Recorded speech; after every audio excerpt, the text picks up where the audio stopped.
between the currencies. Let's say Aussie dollar is currently kind of creating a little downtrend and it's about to form a higher low, but NZD/USD, it's already pushing up. All right. That means that eventually Aussie dollar will follow. Why? Because that's just how correlation works. All right. So very, very important to note. Make sure to take note of that there is always a lagging kind of a correlation. So even with euro dollar and GU, if euro dollar is super bullish, but GU is still kind of consolidating, there is a very high chance I tell you which direction is most likely to be supported. If euro dollar is extremely bullish right now, and then you have GU consolidating, then the most likely direction for GU will be long. Why? Because it's positively correlated to EU. All right. Really, really hope that makes sense. If something doesn't make sense, drop a comment below and I'm gonna make sure to answer it. All right, let's have a look at some interesting stuff right there. The minor pairs. All right. So as already mentioned, the minor pairs, also known as crosses, are a combination of two major pairs. All right. So let's examine this chart. I grabbed this from the internet. I really want to give a shout, or at least to refer to the person who created this one. But we can see how the minor currencies play between each other with the combination of the major ones.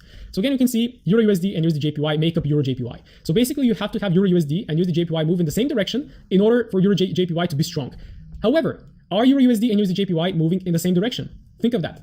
We have USD right there on the quote, and we have USD here on the base. Therefore, they're moving in the opposite direction. So rarely you're going to see Euro dollar and USD JPY move together. What about GJ? Again, GJ is a combination of GU and UJ. So if you trade GJ, you should be following both GU and UJ. Can GU and UJ move together? Well, sometimes yes, but most of the times, not really. Right? Same with Aussie JPY, NZD JPY. And again, we saw from the previous weeks that Aussie dollar, I'm going to show you examples. We have some good examples from this week. Aussie dollar was really nicely trending to the upside, but Aussie JPY was lagging behind. It was really consolidative. And I tell you why is that? Because USD JPY is not moving in the same direction with the Aussie. Basically, you don't have a green arrow, you have a red one. So UJ is moving down. Therefore, this pair gets confused. And this is the biggest disadvantage of crosses, is that